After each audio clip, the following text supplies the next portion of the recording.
అంటే ఈ రోజు మీకు కూడా తెలుసు ఎప్పటి నుంచి జరుగుతుంది ఏమని ఇంతవరకు కూడా ఆ అమ్మాయి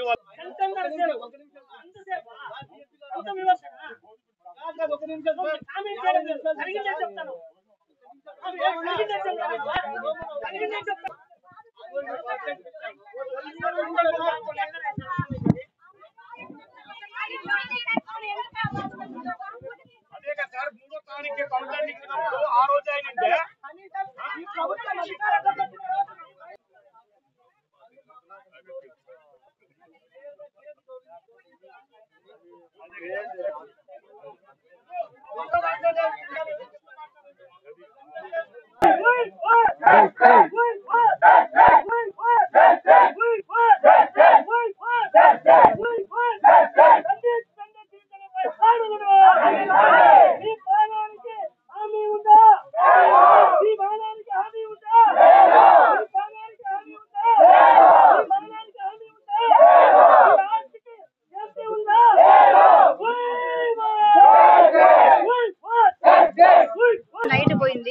మంగళవారం నైట్ పోయింటే అప్పటికప్పుడే పోయి బయట అంతా వెళ్ళిపోయి అంతా పక్కన చుట్టూ చూసినాము, కనబడట్లేదు.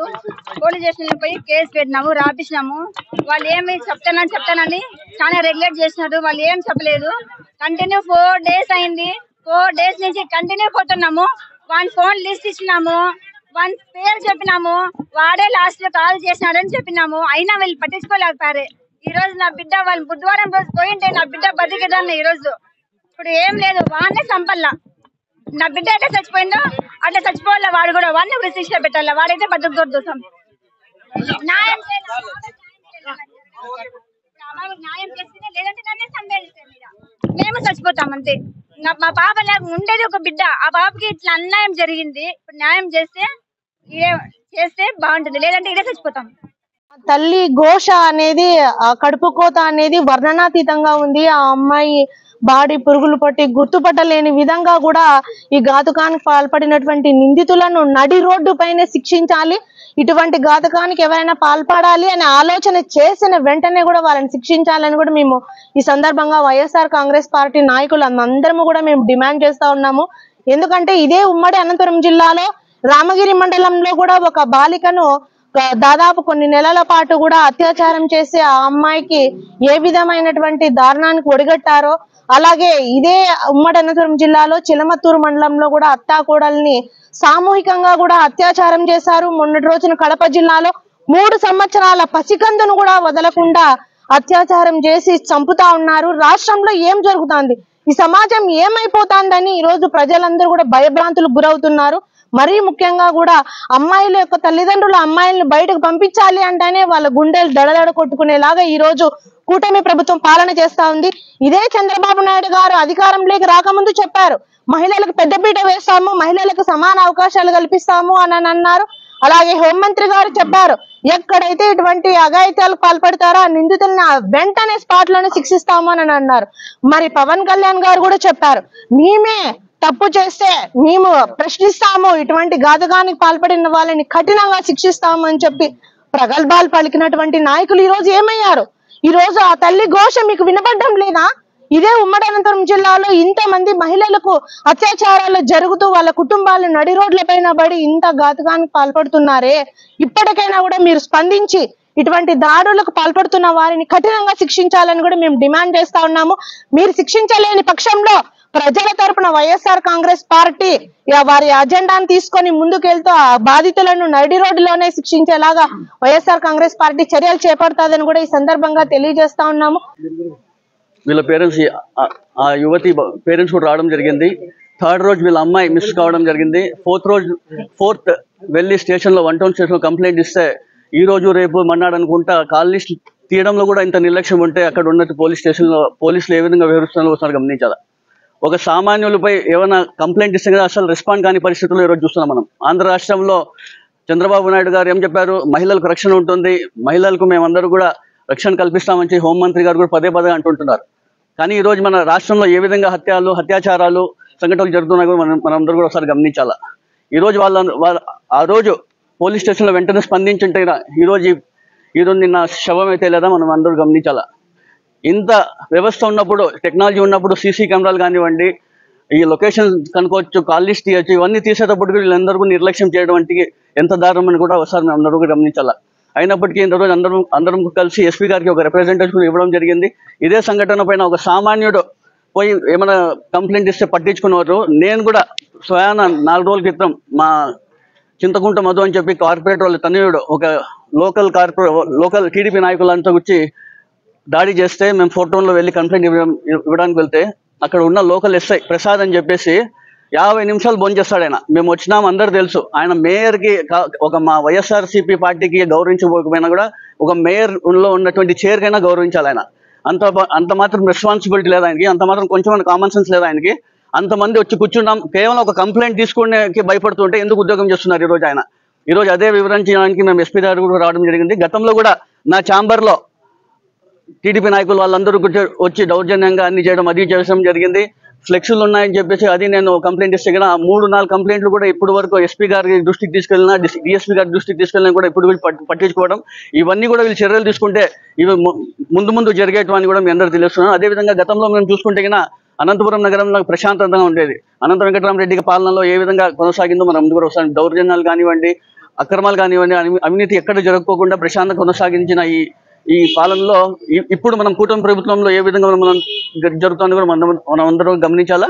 ఖచ్చితంగా దీనిపైన వీళ్ళకి జరిగిన అన్యాయాన్ని ఆ కుటుంబానికి ప్రభుత్వం అండగా ఉండాలా. అదేవిధంగా వీరికి ఎవరైతే ఉన్నాడో అని ఖచ్చితంగా శిక్షించాలని తెలియజేసుకుంటూ మేము ఇచ్చిన కంప్లైంట్స్ని కూడా వెంటనే చర్యలు తీసుకొని వాళ్ళపైన కంప్లైంట్ రైజ్ చేసి కేసు బుక్ చేయాలని తెలియజేసుకుంటున్నాను.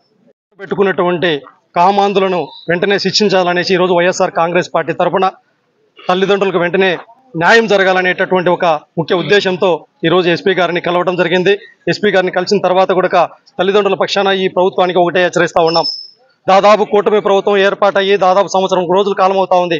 ఈ సంవత్సర కాలంలో రాష్ట్ర వ్యాప్తంగా 200 మంది అమాయకమైనటువంటి అమ్మాయిలపైన అత్యాచారాలు, మానభంగాలు జరిగినప్పటికీ ఓ పక్క ముఖ్యమంత్రి చంద్రబాబు నాయుడు గారు చూద్దాం చూస్తూ ఉంటే, మరొక పక్క యంత్రాంగం, పోలీస్ యంత్రాంగం కూడా రెడ్ బుక్ పాలనలో, రెడ్ బుక్ సేవల్లో నిమగ్నమైంది అనేసి సందర్భంగా తెలియజేస్తా ఉన్నాం.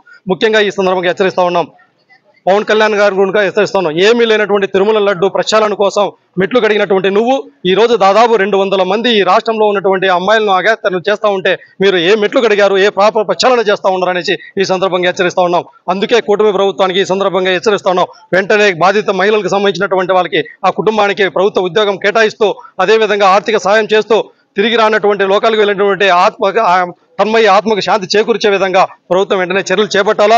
అదేవిధంగా భవిష్యత్తులో కూడా ఇలాంటి కార్యక్రమాలు కానీ ఇలాంటి చేసేటటువంటి ఎదవలకి కఠినమైన శిక్ష విధించి చట్టం తన పని తాను చేయాల్సిందిగా ఈ సందర్భంగా తెలుసు. చట్టం తన పని తాను చేయకపోతే వైఎస్ఆర్ కాంగ్రెస్ పార్టీ తరఫున మేమందరం ముక్కుసూటిగా హెచ్చరిస్తా ఉన్నాం ఈ ప్రభుత్వాన్ని. ఇప్పటికైనా జరిగేటటువంటి అత్యాచారాలని ఆపండి, లేని పక్షంలో మీరు ప్రభుత్వం గద్దె దిగండి వెంటనే వైఎస్ఆర్ కాంగ్రెస్ పార్టీ తెలియజేస్తా ఉంది ఈ సందర్భంగా. ప్రభుత్వ పాలన చూస్తున్నాం. అన్ని వ్యవస్థల్ని నిర్వీర్యం చేయడమే కాకుండా ముఖ్యంగా గతంలో జగన్మోహన్ రెడ్డి గారు ముఖ్యమంత్రిగా ఉన్నప్పుడు దిశ చట్టాన్ని తీసుకొచ్చి మహిళలందరికీ రక్షణగా ఎక్కడ అవసరం ఉంటే అక్కడ వాళ్ళ చేతుల్లో రక్షణగా ఉన్నటువంటి ఈ వ్యవస్థను ఎందుకు ఇంత నిర్వీర్యం చేస్తున్నారో ఆశ్చర్యంగా ఉంది. ఎందుకంటే మనం అనంతపురం జిల్లాలోనే చూస్తున్నాం ఎన్ని అఘాయిత్యాలు అమానుషాలు జరుగుతున్నప్పటికీ కూడా ఈ వ్యవస్థ ఎందుకు రియాక్ట్ కాకుండా స్పందించకుండా ఉన్నారు అనేది నిజంగా ప్రశ్నార్థకంగా మారింది. నిన్నటి రోజు చూస్తే మన రామకృష్ణ కాలనీలో తన్మయ్యకి జరిగినటువంటి అఘాయిత్యానికి మంగళవారం నాడే నిజంగా ఈ పోలీసు వ్యవస్థ రియాక్ట్ అయ్యి ఉంటే ఆ అమ్మాయి ఈ ఘాతుకానికి అవ్వకుండా పాలవకుండా ఉండేది. ఖచ్చితంగా పోలీస్ యాజమాన్యం అంతా కూడా హోమ్ మినిస్టర్ గారు ఎప్పుడు స్పీచ్లు ఇవ్వడానికి, అదే విధంగా డిప్యూటీ సీఎం పవన్ కళ్యాణ్ గారు రాష్ట్రంలో ప్రతి మహిళకు విద్యార్థికి అండగా ఉంటాను, అన్యాయం ఎక్కడ జరిగితే అక్కడ ఉంటానని ఈ రోజు ఎక్కడున్నారు ఆయన? ఖచ్చితంగా చంద్రబాబు నాయుడు గారు కూడా స్పందించాలి. ఇక్కడ జరుగుతున్నటువంటి అఘాయిత్యాలకు అన్యాయాలకు వాళ్ళు ఖచ్చితంగా స్పందించి బాధ్యత తీసుకోవాలని చెప్పి కూడా ఈ సందర్భంగా గట్టిగా వాళ్ళందరికీ తెలియజేస్తున్నాము. ఇటువంటి విద్యార్థులు కాదు, 3 నెలల చిన్నారి దగ్గర నుంచి వయసు నిమిత్తం లేకుండా అఘాయిత్యాలకు పాల్పడుతున్నారు. ఇటువంటి వ్యవస్థను వారు ఏ విధంగా చర్యలు తీసుకుంటారో ఖచ్చితంగా హోమ్ మినిస్టర్ గారు స్పందించి చర్యలు తీసుకోవాలని చెప్పి కూడా గట్టిగా వైఎస్ఆర్ కాంగ్రెస్ పార్టీ తరఫున డిమాండ్ చేస్తున్నాం. అన్ని చెప్పారు, కానీ 2 రోజుల కిందట రామగిరి మండలం ఏడుగురాలపల్లిలో జరిగిన ఘటన ప్రతి ఒక్కరిని కలిసివేసింది. ఆ ఘటనను ఏ విధంగా సాగదీస్తున్నారు కూడా చూస్తున్నారు. అవతల నాయకులు ఏ విధంగా స్పందిస్తున్నారు కూడా మీరు చూస్తున్నారు. మా అనంతపూర్ నగర్ నడిబొడ్డున రామకృష్ణ కాలనీలో ఉండే ఒక తన్మయశ్రీ అని చదువుకునే విద్యార్థిని ఈ రోజు ఏ విధంగా ఎంత దారుణంగా హత్య గావించినారంటే అందరి మనసు కలిసివేసే విధంగా చేశారు. ఈ రోజు పోలీసులు స్పందించి ఉంటే ఈ ఘటన జరిగేది కాదు అని యావత్ మహిళా లోకం కూడా అనుకుంటోంది. ఇప్పుడు చేయాల్సింది ఒకటే, ఏదైతే ఈ అమ్మాయి మీద అఘాయిత్యం చేశాడో ఆ దుండగుని వెంటనే శిక్షించాలి, కఠినంగా శిక్షించాలి. వెంటనే హోమ్ మినిస్టర్ గాని, ముఖ్యమంత్రి గాని, డిప్యూటీ సీఎం గాని స్పందించాలి. ఆ కుటుంబానికి న్యాయం చేయాలి. వాళ్ళ ఇంట్లో ఇందాక మేయర్ గారు, చైర్మన్ గారు చెప్పినట్లు ఆ కుటుంబానికి ఉద్యోగం ఇవ్వాలి, వాళ్ళని ఆర్థికంగా ఆదుకోవాలి. ఇంకొకసారి ఇలాంటి ఘటన జరగకుండా ఎస్పీ గారు కఠినమైన చర్యలు తీసుకోవాలి. ఏ చిన్న చర్య కూడా ఆడపిల్లకు అన్యాయం జరిగిందంటే వెంటనే పోలీసులు స్పందించాలి అని చెప్పి మేము డిమాండ్ చేస్తున్నాం.